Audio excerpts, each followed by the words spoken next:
মন কথার আরও একটি পর্বে আপনাদের প্রত্যেককে স্বাগত জানাই। আজকের এই পর্বটি আমাদের কাছে অত্যন্ত আনন্দের, তার কারণ এই মানুষটির হাত ধরেই আকাশবাণী আগরতলা কেন্দ্র তার যাত্রা শুরু করেছিল। যদি ভেঙে বলতে হয়, তিনিই প্রথম ঘোষণা করে যাত্রা শুরু করেছিলেন আকাশবাণী আগরতলা কেন্দ্রের। কি ছিল তখনকার অবস্থা, এই শিল্প মাধ্যমটি আজ কোন জায়গায় দাঁড়িয়ে, কিংবা ব্যক্তিগত জীবনে তিনি কিভাবে এই সমাজ এবং চতুর্দিকের আশপাশকে দেখেন, আজ আমরা তার সঙ্গে কথা বলবো। ডক্টর যুথিকা বসু ভৌমিক। আমরা তার বাড়ির সামনে দাঁড়িয়ে শহর আগরতলায় যাব তার সঙ্গে কথা বলতে।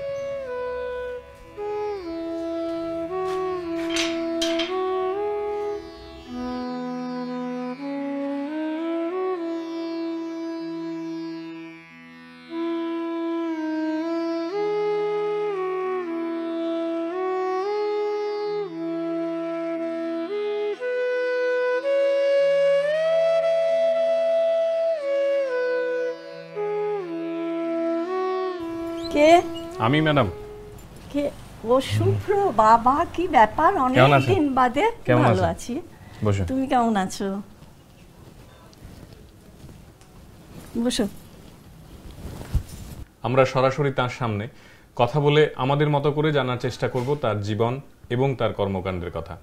ম্যাডাম, একদম শুরুতেই আপনার কাছ থেকে যেটা জানতে চাই বা আমরা শুনতে চাই আরেকবার, সেটা হচ্ছে আপনার মেয়েবেলার গল্প। একদম শুরুর কথা যদি একটু বলেন। শুরুর কথা বলতে ছেলেবেলার কথা। ছেলেবেলায় আমরা থাকতাম তখন সরকারি কোয়ার্টার্সে, উমাকান্ত স্কুলের উল্টো দিকে কোয়ার্টার্সটা ছিল। বাবা মা সবাই আছেন, দাদা দিদিরাও সবাই। আমার বয়স তখন 4 বছর বয়স, আমাকে স্কুলে ভর্তি করে দেওয়া হলো। তা খুশি। কোন স্কুল? উমাকান্ত স্কুল। আচ্ছা। আমি শুধু নয়, আমার দিদিরাও, 2জন দিদি ভর্তি হলেন। একসঙ্গে সকালবেলা চলে যেতাম, ব্যাস, কোনো অসুবিধে কিছু নেই।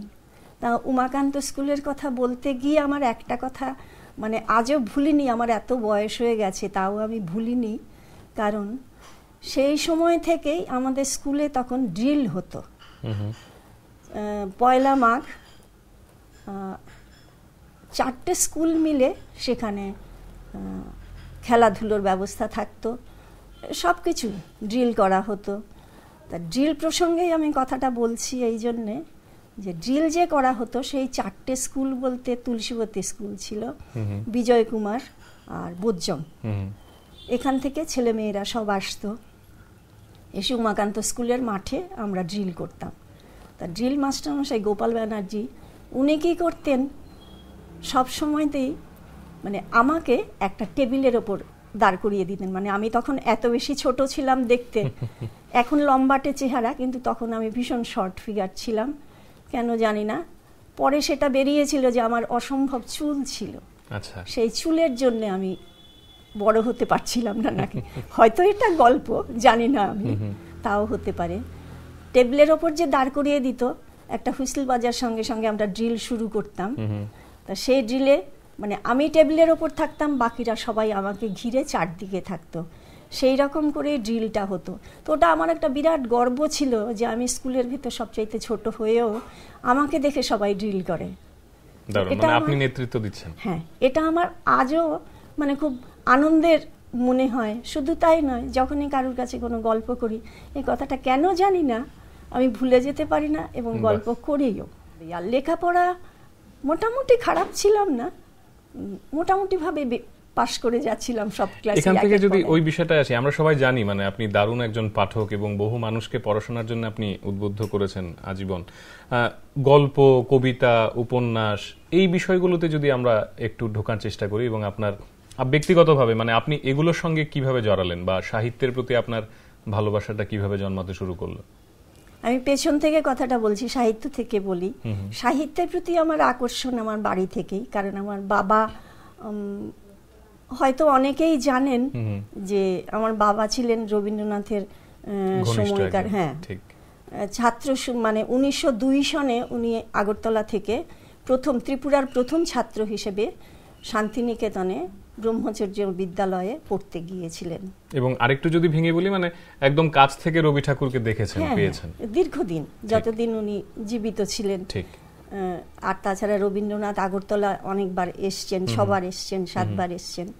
সেই সময়তে উনি তখন মানে কর্মচারী বলা চলে, সেই রাজবাড়ির পরিদর্শক হিসেবে উনি কাজে তখন ছিলেন। স্বভাবতই রবীন্দ্রনাথের সংস্পর্শে তাকে আসতেই হতো, এবং তাই হতো ব্যাপারটা। আর অন্যান্য পড়াশোনার কথা, যে পড়াশোনাও ঠিক নয়, সেটা হচ্ছে মূল উৎসাহটা ওনাকে ধরেই, মানে সাহিত্যের প্রতি আপনার অনুরাগটা। বাবা, কারণ বাবা নিজে লিখতেন। কবিতা পড়ি বলতে আমি রবীন্দ্রনাথের কবিতাই বেশি সব সময়তে পড়ি বা বলি। এক সময়তে আবৃত্তি করতাম, এখন সেইভাবে কমে এসছে। কিন্তু ঘরে যদি কেউ আমার কাছে আসে যে একটু দেখিয়ে দিন বা একটু বলে দিন, করা হয়। ম্যাডাম, মানে কবিতার প্রসঙ্গ যেহেতু এলোই, আমরা যদি একদম আপনার কাছ থেকে আপনার প্রিয় 1-2 লাইন কবিতা অন্তত শুনতে পারি। আমি শেষের কবিতার একটা 2টো লাইন বলছি। পথ বেঁধে দিল বন্ধনহীন গ্রন্থি, আমরা দুজনা চলতি হাওয়ার পন্থী। রঙিন নিমেষে ধনির দুলাল, পরাণে সরায় আবিরে গুলাল। অরুণা ওরায় বর্ষারে মেঘ, দিগঙ্গনার নৃত্য। হঠাৎ আলোর ঝলকানি লেগে ঝলমল করে চিত্ত। শান্তিনিকেতন আমরা জানি আপনার জীবনের একটি অত্যন্ত মানে স্বর্ণালী মুহূর্ত বা স্বর্ণালী অধ্যায়, যদি আমরা সেইভাবে দেখি আপনার জীবনকে। তার প্রথম দিককার কথা একটু আমাদের শোনাবেন। আমি গ্র্যাজুয়েশন করেছি 63-তে, 1963-তে। তারপরে আমি তুলসীবতী স্কুলে চাকরি পেয়েছি। মাস 6 বা আরেকটু বেশি হলেও হতে পারে কাজ করছিলাম, কিন্তু আমার মাথায় ঘুরছিল যে MA করতে হবে, বিষয় বাংলা। আর মানে ছাত্রছাত্রী পড়াতে ওদের পড়াশোনাটা দেখে যেন আমার লোভ লেগে গেল। কেন আমিও তো এখন এমন কিছু বড় হইনি, সবে গ্র্যাজুয়েট হয়েছি, কাজেই আমিও তো ইচ্ছে করলে পড়াশোনা করতে পারি। অনেকটা প্রায় জেদ করেই বাবু মাকে বলে যে দেখো না, আমি একটু যদি MA করতে পারি। আর বিশেষ করে শান্তিনিকেতনকে পছন্দ ছিল এই জন্যে যে বাবুর কাছে তো আমরা শান্তিনিকেতনের গল্প সব সময়তেই শুনতাম। অবশ্যই, এবং রবীন্দ্রনাথকে কাছ থেকে দেখার গল্প যখন আপনি শুনছেন। হ্যাঁ, তো যাই হোক, প্রথম দিনটার কথা একটু শুনতে চাই। আলটিমেটলি আমি 64-এ সুযোগ পেয়ে 64-এই গেলাম, সেখানে ভর্তি হলাম। প্রথম দিন বলতে আমি শান্তিনিকেতন এর আগেও গেছি, কিন্তু ঠিক তেমনভাবে যে কিছু একটা ভাবনা চিন্তা মাথায় নিয়ে গিয়েছিলাম তা নয়। তবে ওদের পড়াশোনার স্টাইল, বা যেখানে ছাত্রছাত্রীরা সব মাটিতে বসছে, আসন পেতে বসছে, মাস্টার মশাইরা গাছের নিচে বসছেন এবং সেইভাবে লেখাপড়া করছে, আমাদের মানে যেভাবে আমরা স্কুলে এতদিন পড়ে গেছি বা কলেজে পড়েছি সেই রকম ব্যাপারটা ছিল না। তো প্রথম দিন যখন গেছি, ভর্তি হয়েছি দিনের বেলা, মানে পৌঁছানোর পরে গিয়ে অফিসে গিয়ে ভর্তি হয়ে গেছি। বিকেলবেলা নতুন যারা গেছি তাদের ভেতরে আমরা 4টি বন্ধু, ওইটুকুন সময়ের ভেতরে আমাদের বন্ধুত্ব হয়ে গেছে এবং হওয়াটাই হয়তো স্বাভাবিক। আমরা 4 জন হাঁটতে বেরিয়েছি, আম্রকুঞ্জের পাশ দিয়ে গিয়ে এদিক থেকে ওদিক এরকম ঘুরছি। হঠাৎ ওখান দিয়ে এক ভদ্রলোক, ধুতি পাঞ্জাবি পরা, হাতে লাঠি, যাচ্ছিলেন, আমার সামনে এসে দাঁড়িয়ে পড়লেন। আমি একটু থতমত খেয়ে গেলাম যে কি ব্যাপার। তখন বলছে, বাবা কেমন আছেন? আমি বাবা কেমন আছেন, মানে আমার তখন তক্ষুনি মাথার ভেতরে একটা বুদ্ধি খেলে গেল যে উনি নিশ্চয়ই বাবাকে চেনেন, তা না হলে বাবা কেমন আছে এবং বাবার মেয়ে যে আমি, সেটাই বা উনি জানলেন কিরম করে। আমি তো এর আগে ওনার বাড়িতে যাইনি। পরের দিন সকালবেলা উঠেই যথারীতি সাজগোজ করে, যেমন ক্লাসে যাওয়ার থাকে স্টুডেন্টদের, আমিও সকলের সঙ্গে আমরা গেছি। যাবার পরেই দেখলাম উনি এলেন, এসে আমাকে বললেন গেলেন, হ্যাঁ, তখন আমি উপেন দাস, উনি আমাদের তখন হেড অফ দ্য ডিপার্টমেন্ট, উনি ক্লাস নিতে এসছেন। তারপরে আমাকে বললেন, আমি জানলাম যে উনি অ্যাকচুয়ালি কৈলাস শহরের লোক। এবং উনিও সেই ছোট বয়সে শান্তিনিকেতনে আশ্রম স্কুলে পড়তে গিয়েছিলেন। আমাদের কাছে শান্তিনিকেতন মানেই বছরভর বিভিন্ন আয়োজন এবং উৎসব, সেই সময় মানে উৎসবগুলোতে বা উৎসবের দিনগুলোতে আপনারা বা আপনি প্রধানত কি করতেন বলুন না একটু। ঋতু বিচিত্রার অনুযায়ী তো ওখানে সমস্ত রকম উৎসবই হয়। আমাদের ভূমিকা বলতে স্টুডেন্টদের ভূমিকা সেখানে অনেক বড় থাকে, কারণ এই যে বসন্ত উৎসব, তারপরে দোল উৎসব, তারপর শারদোৎসব, সব কিছুতেই স্টুডেন্টরাই পার্টিসিপেট করে, কারণ সেখানে নাচ গান এগুলো হলো গিয়ে উৎসবের মূল মানে উৎসবের মূল যে কি বলবো, তুমি বলো, মানে মূল আকর্ষণগুলো সেটাই ছিল। সেটাই কাজে সেগুলো তো ছাত্রছাত্রীরাই করে। সেখানে একটা জিনিস তুমি ছাত্রদেরও পাবে নাচতে, নাচার ভেতরে ছাত্ররাও আছে, কারণ ওখানে যে শিক্ষা ব্যবস্থা, পাঠভবনে ছেলে মেয়ে সব, সেই থেকেই ওখানে নাচ গান শুরু হয়ে যায়, নাচ গান শেখানো শুরু হয়। আপনি প্রধানত কি করতেন? আমি প্রধানত মানে কি বলবো, যে সবাইকে নিয়ে, মানে আমার একটা ডিউটি ছিল যে সবাইকে এক জায়গায় করো এবং তোমরা কে কি করবে, মানে ঠিক লিডার নয়, অথচ এমন একটা ভাব যে না আমি সবকিছু করছি। ওই বয়সে হয়তো ওটা হয়, মানে ক্লাসের ওই ড্রিল করানো মেয়েটি। এই বিষয়গুলো থেকে আপনি ধীরে ধীরে এমএ কমপ্লিট করছেন বাংলা, এবং আপনি ফিরে আসছেন শহর আগরতলায়, এবং এখানে ফিরে আকাশবাণী কেন্দ্র আগরতলায় আপনার সম্পর্ক শুরু হচ্ছে এবং আপনি দীর্ঘদিন এই কেন্দ্রটির সঙ্গে জড়িয়ে আছেন। একেবারে প্রথম দিককার কথা, কিভাবে শুরু হলো, আপনি কিভাবে যুক্ত হলেন, সেই সব কথাগুলো একটু বলুন না।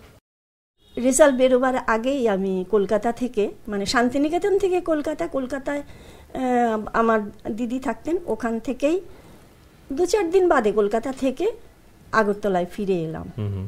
আগরতলায় বাড়িতে আসার পরে মানে গল্প হচ্ছে, তো ইন দ্য মিন টাইম আজকে যিনি আমার স্বামী, কথাটা বলতে আপত্তি নেই, ও তখন বন্ধু, আমার সহপাঠী, আমাদের বাড়িতে গেছেন। যাবার পরে আমাকে বলছে যে চাকরি করবে। আমি মানে তুমি কে? তখন বললো যে না আমি কেউ না, তবে তুমি চেষ্টা করলে বোধহয় হয়ে যাবে। আমি চেষ্টা কিসের? তখন একটু মেজাজি ছিলাম ওই রকমভাবেই, একটু যে আমি আবার চেষ্টা করে চাকরি করব, ব্যাপারটা আমার কাছে কেমন যেন মনে হয়েছিল আর কি। তা ঘরে এসে মা বাবুকে বললাম, বাবু বললেন কোথায়, জিজ্ঞেস করলেন সব কিছুই জানা হলো যে কালকে সার্কিট হাউসে সকাল 10টার সময়তে ইন্টারভিউ হবে। তা আমাদের তো কোনো মানে কাগজপত্র কিছুই নেই, কি করে আমি ইন্টারভিউ দেব? তখন রূপেন বলল যে ঠিক আছে তোমরা চলে যেও, আমার মনে হয় ওখানে এমন কিছু একটা ব্যবস্থা আছে, এরাও কিন্তু আজকেই এসছেন এবং কালকে ইন্টারভিউ নেবেন, তার পরের দিন চলে যাবেন। তো পরের দিন আমরা 10টা নাগাদ গেছি ওখানে। যাবার পরে দেখলাম প্রচুর ভিড় আছে ছেলে মেয়েদের, কেউ কিছু পরিচিত মুখ, কিছু অপরিচিত মুখ এরকম আছে, কিন্তু ইন্টারভিউ কি দেব বা যারা নেবেন তাদের সম্পর্কেও কিছুই জানি না। দেখা গেল ঠিক আছে, তবু ওরা যে অফিস ঘরটা করেছেন তার ভেতরে দেখলাম যে দুজন বসে আছেন। তা আমি আর ধ্রুবদা গিয়ে দেখা করলাম, দেখা করে বললাম যে আমরা জানতাম না, আর আমি আগের দিন সবে বিকেলের ফ্লাইটে এসছি, যে সত্যি কথাই বললাম যে আমি এরকম ইন্টারভিউ দেব বলে আসিনি, শুনে এসছি, তা আমাদেরকে ইন্টারভিউ নেবেন আপনারা? তখন বললেন যে আচ্ছা ঠিক আছে অপেক্ষা করুন দেখছি। উনি ভেতরে চলে গেলেন, হয়তো যারা নিতে এসেছিলেন তাদের সঙ্গে কথাবার্তা বলে আমাদের বললেন যে আপনারা আপনাদের বায়োডাটা 2টো কাগজে দিয়ে দিন। তাই করলাম, অপেক্ষা করলাম 3 মিনিট, ঠিক শুনলাম যে এখন ইন্টারভিউ শুরু হবে। তারপরে দেখি আমাকেই প্রথম ডাকলেন। আমি যাবার পরে মানে আমি কথাবার্তার ফাঁকে ধরে নিলাম যে তখন দিল্লি থেকে এসছেন স্টেশন ডিরেক্টর, আর আরেকজন খুব সম্ভবত প্রোগ্রাম এক্সিকিউটিভ, আমার ঠিক এখন এতদিন বাদে অতটা মনে নেই, তাদের কাছে তারা ইন্টারভিউ নেবেন। তা আমাকে প্রথমেই ডিরেক্টর, যিনি যাকে আমি ডিরেক্টর হিসেবে চিনেছিলাম, উনি আমাকে বললেন যে আচ্ছা তুমি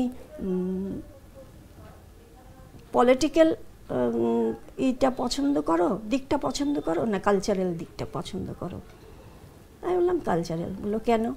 বললাম আমি পলিটিক্স কিছু বুঝি না, কাজে সেই জন্য আমার ভালোও লাগে না, ওটা নিয়ে ভাবনা চিন্তা কখনো করি না।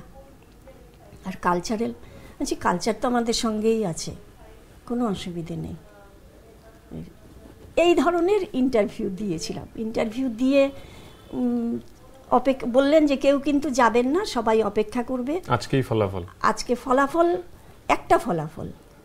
তার রেজাল্ট বেরোলো, ফলাফল হলো, হবার পরে যথারীতি আমি দেখলাম যে আমার নামটা প্রথমেই আছে এবং তার 2 নম্বরে ধ্রুব মুখার্জি আছেন। তো রয়ে গেলাম। তারপরে খানিকক্ষণ বাদে আবার আমাদের ভয়েস টেস্ট হলো, ভয়েসটা নেওয়া হলো, রেকর্ডিং হয়ে গেল। ওরাই একটা স্ক্রিপ্ট দিলেন, তা সেটাই পাঠ করতে হলো আমাকে মানে সবাইকেই সেই ধরনের কাগজ দেওয়া হলো। ঠিক আছে, দিয়ে টিয়ে চলে এলাম। বললেন যে একটু অপেক্ষা করুন। 6 জন ক্যান্ডিডেটের নাম এরা অ্যানাউন্স করলেন যে আপনারা কালকে বৃদ্ধনগর সকালবেলা যাবেন, সেখানে আপনাদের রেকর্ডিং হবে। যেদিন আমাদের যেতে বলা হয়েছিল আমরা গিয়েছিলাম, যাওয়ার পরে ওইখানে আবার স্টুডিওতে রেকর্ডিং হয়েছিল। আমরা যদি ওই জায়গাটায় আবার একটু ফিরে যাই, মানে প্রথম দিন 26শে জানুয়ারি মানে আকাশবাণী আগরতলা কেন্দ্র তার যাত্রা শুরু করছে এবং আপনার হাত ধরে, ওই দিনটার কথা একটু বলুন। 26শে জানুয়ারি স্টেশন ওপেন হবে, তার জন্যে তো মানে সকলেরই ব্যস্ততা, এবং আমরা সকালবেলায় অফিসে চলে গেছি, 8টার ভেতর সবাই পৌঁছে গেছি। তার প্রস্তুতি পর্ব আছে। আর বিশেষ করে আমাদের 3 জন বলতে কলকাতা থেকে একজন অ্যানাউন্সার এসেছিলেন, দিলীপ ঘোষ, আর এখানে আমরা 2 জন, আমি এবং ধ্রুব মুখার্জি। 3 জনের একটা দায়িত্ব যে স্টুডিওকে মানে সঠিকভাবে রাখতে হবে, কারণ বিকেল 4:30তে স্টেশন ওপেন হবে। ঠিক আছে, তার জন্যে মানে ভাবনা চিন্তার চাইতে সবচাইতে বড় জিনিস হচ্ছে, ভাবনা তো এমনিতে ছিলই, কারণ আমরা মেশিনারিজ কিছুই জানি না। তবু দিলীপ ঘোষ অনেকটাই মানে জানতেন, কারণ উনি কলকাতা স্টুডিওর পরিচালনা করতেন অনেক সময়তে, বা স্টুডিওতে কাজ করতেন। উনি এসেছিলেন আমাদের মানে কিছুটা তৈরি করে দেবার জন্য। সত্যি কথা বলতে কি, অ্যানাউন্সমেন্ট কি জিনিস সেটা আমরা না, আগরতলা শহরে সেখানে আমরা মাইকে অনেকেই গান করছে বা গানের আগে বলা হচ্ছে যে অমুকে এখন গান করবেন, কিন্তু সেটার যে মানে রেডিওতে সেইটা কি করে আসছে কি না, আমরা রেডিও শুনছি, তো সেইটা ঠিকভাবে আমরা মানে প্রস্তুত করার জন্যে আমরা সকাল থেকেই ব্যস্ত। অন্যদিকে ইঞ্জিনিয়ারিং সেকশনের স্টেশন ইঞ্জিনিয়ার শ্যামাপ্রসাদ সেনগুপ্ত, কমল ভট্টাচার্য, এরা সবাই ব্যস্ত। তবে দিলীপ ঘোষের একটা সুবিধে কি ছিল, দিলীপ ঘোষ একদম নিজের মানে আমাকে অন্তত নিজের দাদার মতন মানে হয়ে মনে করে মানে আমাকে তৈরি করার জন্য যেন উনি একটা মানে ডিউটি হিসেবেই সেটাকে দেখেছিলেন, যে যাই করি তাই করি এদের ভালো করে তৈরি করতে হবে। তা আমি মোটামুটি তৈরি ছিলাম, কারণ তার আগে আমি কবিতা যেহেতু পাঠ করতাম, কবিতা বলতাম, বা কবিতা কোথাও হয়তো কেউ বলতো যে বলে দেবার জন্যে, মানে এক প্রকার চর্চার মধ্যে আপনি ছিলেন। চর্চার মধ্যে আমি ছিলাম। তাও অ্যানাউন্সমেন্টে আমার এখনো মনে পড়ে যে অ্যানাউন্সমেন্টটা কি করে করা যায়, তার জন্য আমি কলকাতা স্টেশনটা রেডিওতে, তখন তো রেডিওই সব, বাড়িতে রেডিও ছিল, আমি কলকাতা স্টেশনটা শুনতাম যে গানটা শুরু হবার আগে ওরা কি করে কথা বলে। আমার সবচাইতে বড় ব্যাপার ছিল যে আমার ভাষাটা আগরতলার লোকাল ভাষা ছিল না। হ্যাঁ, আমি কথা বলতাম এখন যেরকম করে কথা বলছি সেই রকম করে। তারপরে শব্দ চয়ন যেটা বলে, যে অ্যানাউন্সমেন্টের জন্য কিন্তু বিশেষ বিশেষ কতগুলো শব্দ আছে, এবং এগুলো আমাদের ওপর ইনস্ট্রাকশন ছিল যে এইগুলো ব্যবহার করবে আর এইগুলো ব্যবহার করবে না। ঠিক, কাজেই সেখানে এর থেকেই সৌন্দর্য ব্যাপারটা বেরিয়ে আসতো। আমি তো অনেক সময়তে বসে বসে আর আমি সাহায্য পেয়েছিলাম আমার বাবার। সেদিনের এক্সাইটমেন্টটা একটু বলবেন, মানে শুরু করলেন আপনারা, কথা বলছেন, প্রথম যাত্রা শুরু হলো, মানে অত্যন্ত এক্সাইটেড ব্যাপার ছিল। আমি দেখছি মানে গ্লাসের ওদিকে দাঁড়িয়ে আছেন station engineer, assistant station engineer, programme executive, ওরা সবাই দাঁড়িয়ে আছেন এবং কেউ কেউ পায়চারি করছেন, আর শুধু ঘড়ি দেখছেন 4:30 কখন সিগনেচার টিউন বেরিয়ে এসছে। সিগনেচার টিউন বেরিয়ে আসা মানেই এখন স্টেশন ওপেন করা হবে, এটাই আমরা মানে আমরা জয়েন করেছিলাম। অসাধারণ একটি মুহূর্ত 16 জানুয়ারি, আর সেখানে 26 জানুয়ারিতে স্টেশন ওপেন হলো। এই যে 10 দিন, এই 10 দিন আমরা শুধু এই কাজটাই করেছি, যে কি করে স্টেশনটাতে, এবং একটা তীব্র অপেক্ষা ওই মুহূর্তটা কখন আসবে, মুহূর্তটা কখন। সেদিন দুপুরবেলা গিয়েছিলেন তখনকার মুখ্যমন্ত্রী শচীন্দ্রলাল সিংহ, তো উনি গিয়েও মোটামুটিভাবে পারিবারিকভাবে আমাদের চিনতেন, সবাই আমাকেও চিনতেন, ধ্রুব মুখার্জিকেও চিনতেন, বললেন এবং তুই তুই করে বলতেন বলে আরও অনেক বেশি আমরা কাছের লোকই ছিলাম বলা চলে। কিরে তৈরি হয়েছিস, কেমন লাগছে, এই যে প্রশ্নগুলো, এগুলোই কিন্তু আরও অনেকটা এগিয়ে নিয়ে গেল বলে মনে হয়। দেখতে দেখতে ঠিক ঘড়ির কাঁটায় দেখলাম কাঁটাটা ঘুরে এসে ঠিক 4:30তে দাঁড়িয়েছে। ওই সময়তে টোনটাকে বন্ধ করে যে মাউথপিসটাকে মুখের সামনে নিয়ে কথা বলা শুরু করে দিলাম যে আজ 26, মানে আমি সেই দিন সেই কি ওই মুহূর্তে কি বলেছিলাম ততটা মনে না থাকলেও এইটে মনে আছে যে আজ 26শে জানুয়ারি প্রজাতন্ত্র দিবস, আগরতলার মানে আকাশবাণীর একটি কেন্দ্র এখানে নতুন করে খোলা হচ্ছে। আমরা মানে মানে কথাটা এখন এই মুহূর্তে অবশ্যই গুছিয়ে বলতে পারছি না। ম্যাডাম, আজকের দিনে দাঁড়িয়ে মানে আমি যদি সঞ্চালনা শিল্প হিসেবে দেখি এই বিষয়টিকে, এই সময়ে যারা এই শিল্পটির সঙ্গে যুক্ত আছেন তাদের মানে গুণগত মান বা এই শিল্পটির গুণগত মান কোন জায়গায় এসছে, বা আপনি গোটা বিষয়টিকে কিভাবে দেখেন একটু যদি বলেন। শিল্প যদি বলি, শিল্প বলতে তো কোনো বাধা নেই, বড় মানে বিশাল ব্যাপার।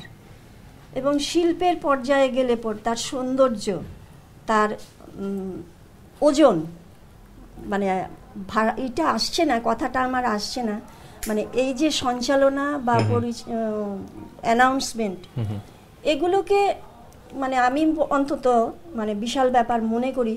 কারণ আমি দেখেছি যে আমি নিজে এখনো মানে কবিতা পাঠ করি, আমার মাথার ভেতরে, অন্য কারুর মতামত আমি জানি না, আমার মাথার ভেতরে আছে যে আমার শব্দচয়নটা ঠিক হচ্ছে কিনা। কারণ শব্দটার যদি আমি অর্থটা বোঝাতে না পারি তাহলে আমার এই সব মানে কবিতা বলাই কি আর কথা বলাই কি, কথা বলাই কি, বাচিক শিল্পী হিসেবে নিজেকে পরিচিতি দেওয়ার কোনো প্রশ্নই আসে না। তাহলে ও একটা ডিসিশন নিয়ে রাখছিল অনেক আগে থেকেই, আমাদের বিয়ের পর থেকে ওর ইচ্ছে আমার কাছে প্রকাশ করেছে যে ও পিএইচডি করতে চায়। এখন পিএইচডি করা নিয়ে সমস্যা, আমাদের একটি ছোট্ট ছেলে ছিল, সে ওকে 2.5 বছরের বয়সে ওকে শান্তিনিকেতনে গিয়ে পিএইচডি করতে হয়, এবং সেই সময়টা একটা বাড়ি ভাড়া করে আমরা থেকেছি। আমি তো পার্মানেন্ট থাকতে পারিনি, আমার ব্যবসার কাজে বা অন্যান্য কাজে আমি সবসময় আগরতলা বা কলকাতা আসতে হয়েছে। ও একা করে কিন্তু ছেলেকে নিয়ে শান্তিনিকেতনে থেকে পিএইচডিটা করেছে। কাজেই ওর একাগ্রতা এবং একনিষ্ঠ কর্ম দেখে আমাকে মুগ্ধই করে সবসময়। প্রাচীন পুঁথির পুষ্পিকার উপর ও পিএইচডি করেছে। সেই পিএইচডি করতে গেলে বাইরে থেকে করা যায় না, সেটা শান্তিনিকেতন থেকেই করতে হয়েছে বেশিরভাগ।